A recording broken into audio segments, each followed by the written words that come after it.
YouTube. Woo. Voice got messed up right there. YouTube, what's up? Stan here with another video. Been trying to knock out a few things, knock out a lot of stuff before the car goes under major surgery. So that's what this video is about.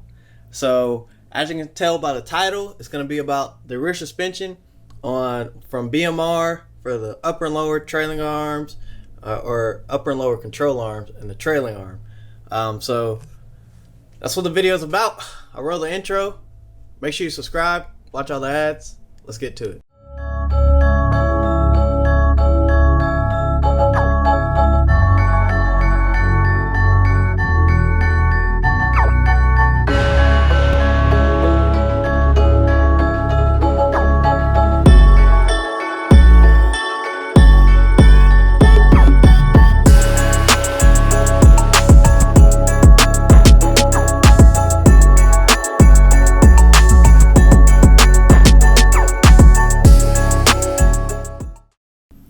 Alright, y'all, so here is basically what I did. Is I've kind of set up for this for the last 2 days.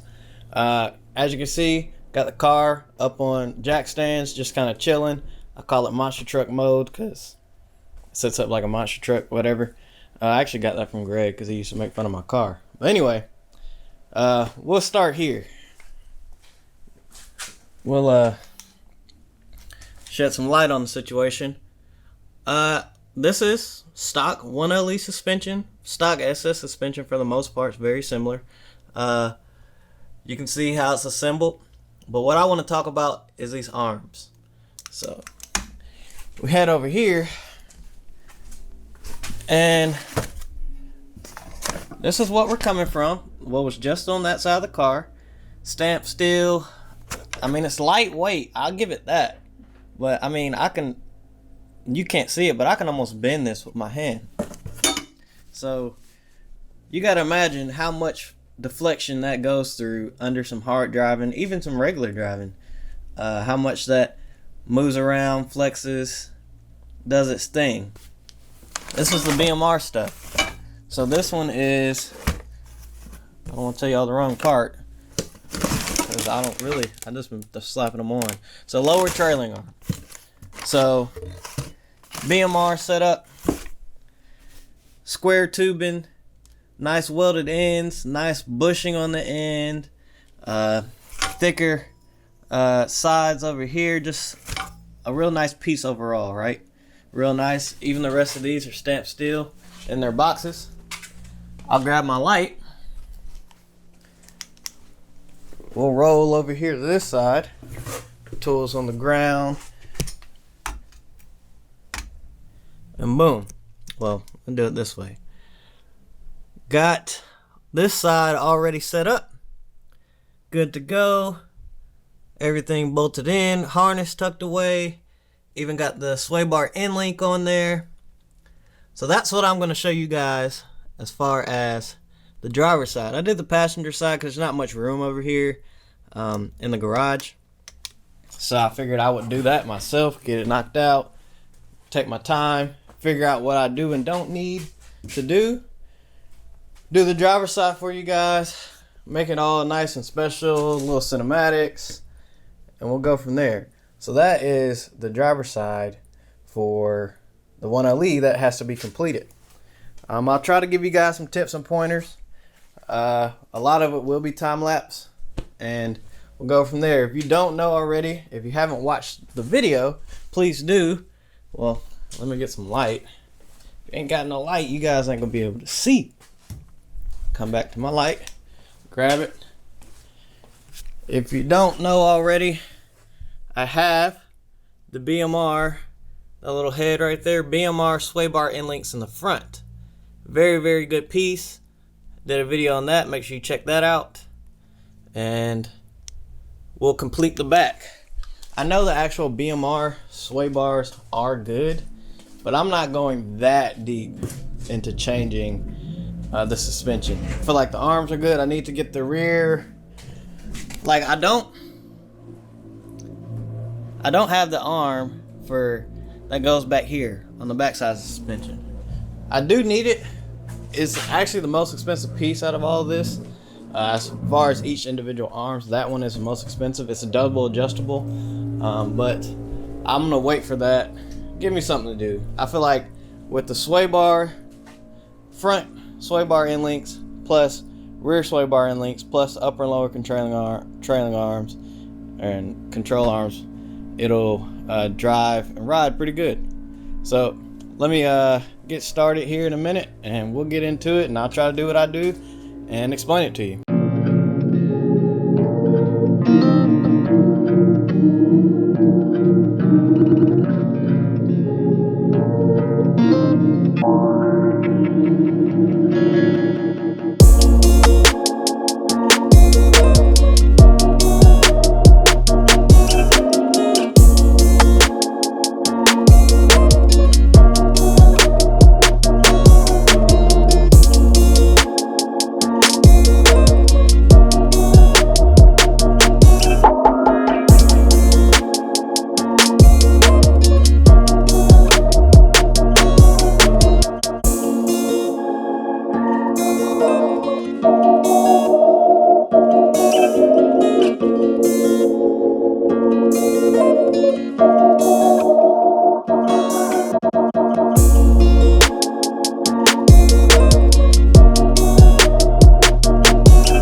Alright guys, so it's kind of rough with the time lapse and getting everything done, but I finally got the driver's side assembled, torqued down, matching the passenger side.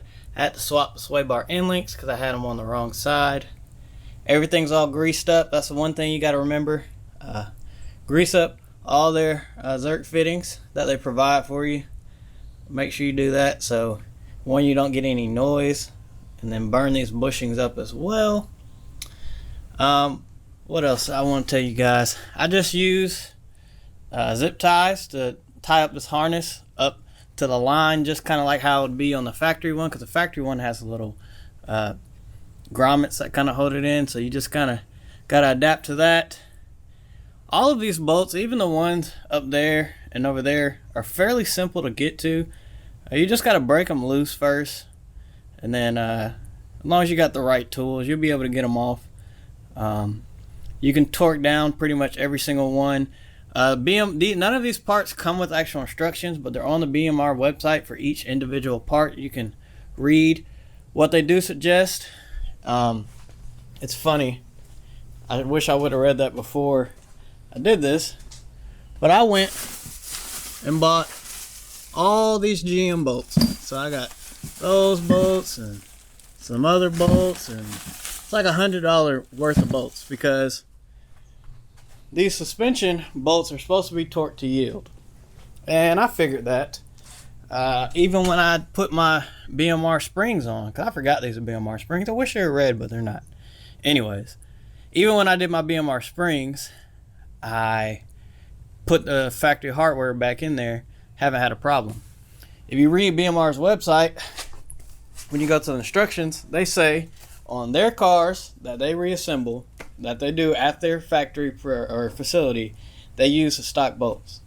They recommend, they even say General Motors recommends you replacing these with new torque to yield bolts. But then you got to do 150 foot-pounds plus 180 degree torque, kind of like you would do cylinder heads. You got to torque them down, then stretch them.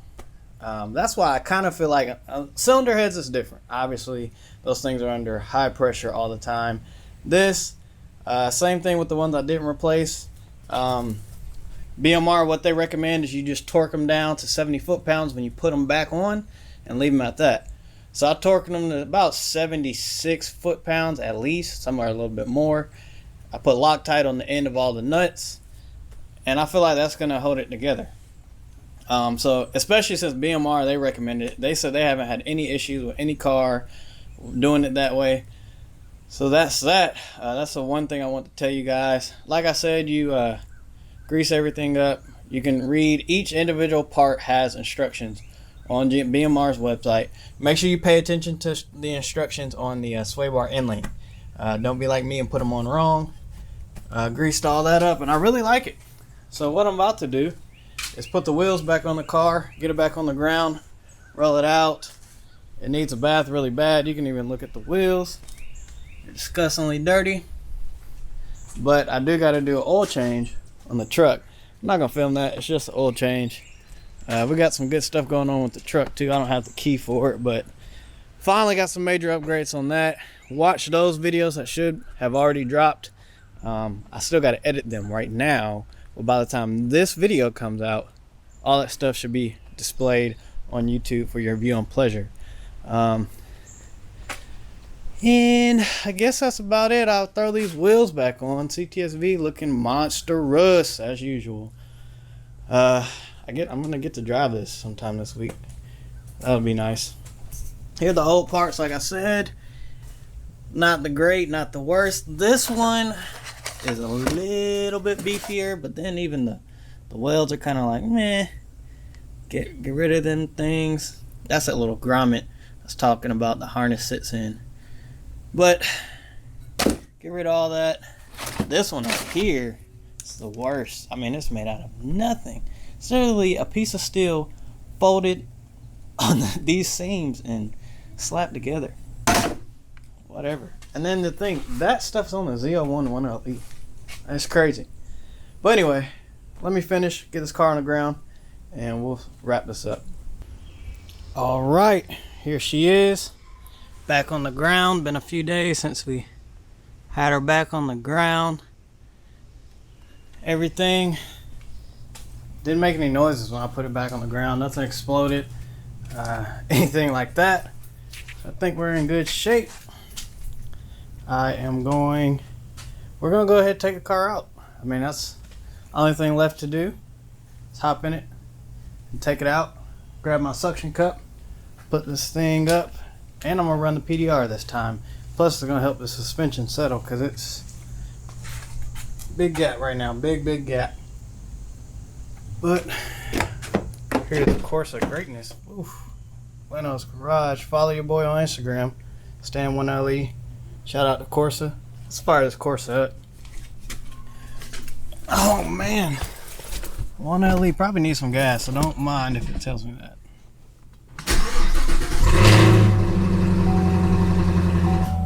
Quiet. I'm gonna go ahead and set this camera up real quick, and we're gonna take this bad boy out. So nothing falls apart.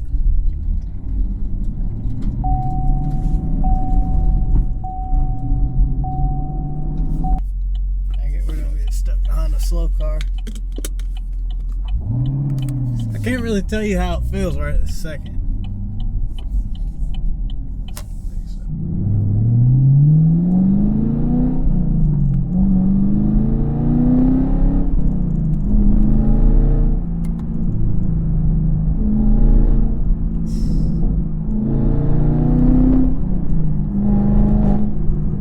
Of course it sounds good. I can't really get on it how I want to because I'll catch up to this car in like 2.5 seconds. But, well, I'm already caught up to him now. I mean, the 1LE always had good handling, so I didn't get the adjustable ends because I'm not finna sit there and tune this and figure out what works and what feels best. I don't even go to the track enough for that, so I really don't care. I just wanted the advantages that the non-adjustable offers, and that's pretty much it. That's all I'm looking for. The adjustability of everything is nice for those track guys where you want to get every 1/10 of a second out of the car, and the suspension will help you a long way. But for me, it's not about that.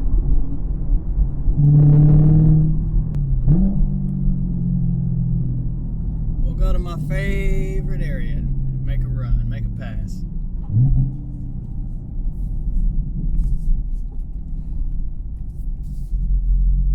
Shit, I should have went. I still could have made it.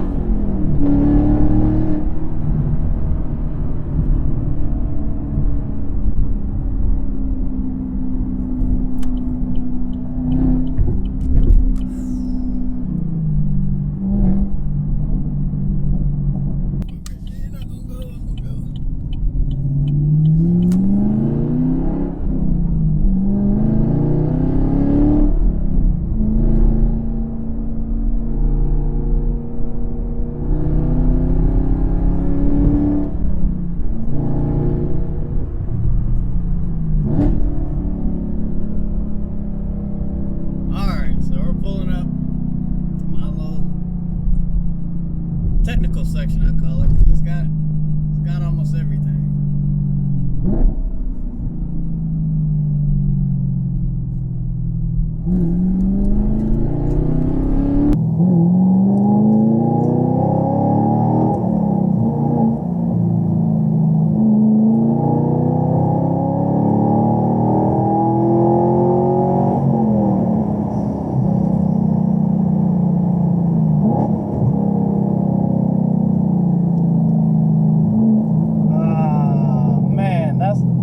About to be the favorite part.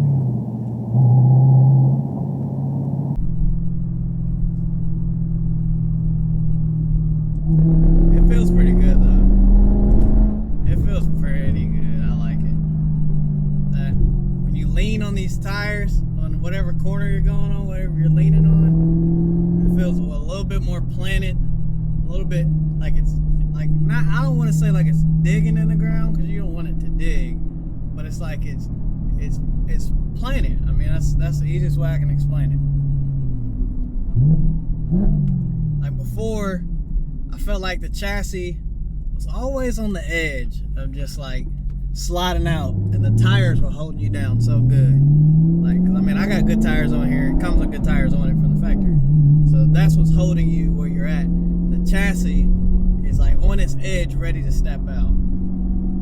But with this, I feel like it's putting the tire down more, and of course the tire's still saving you at the end of the day, but I feel like the chassis is helping the tire so much more instead of depending on the tire. Because I mean, that's what those arms are for, is to keep the cradle in connection with that outer hub, which is connected to the wheel and tire, to make that connection to the ground. That's what those arms are for. And then if you can keep them as straight and as on point as possible, it'll be more consistent and it'll help that tire, because the geometry that they designed this car with if those arms are flexing, that geometry is changing with that flex, even though it might be a little bit. I mean, it's still, those are still metal. I was gonna say steel, but it's still metal arms, so it's gonna take some force to bend them. But this car can pull enough G's with this much weight, or not a whole bunch of weight, but with enough weight that it will flex those arms. Now, and I have heard on like Z01s, this is totally different, but bending those sway bar end links. So stuff like that, you know, these cars, the chassis is capable of so much that if it's not all in line, you'll mess up. So that was the whole point of doing this upgrade. When I get more power, I want to be able to put it down to the ground. I want to be able to not really handle it, because I'm not going to abuse the power in a way where I can't handle it. But you want to be in control, and these arms give you more control. Well, there we have it. The BMR suspension for my car is just about complete. Maybe I'll get that last little piece that belongs on the back. Can't even really, the trailing arm or whatever it's called. Got that chorus is slinging that sweet song. I'm about to give the car a bath tomorrow. That's about it. Hopefully we are now ready sooner than later to get that BMR red stuff in there. We are now ready sooner than later to put some power in this car, put some power to the ground, make this car what I've always dreamt to be. Well, that's it. It's your boy Stan. Get out the sun. Appreciate you for watching. Make sure you subscribe, give this video a thumbs up, drop a comment down below. Everybody have a good day. Check out the links in the description below. Follow your boy, follow all my homies. Everybody have a good day.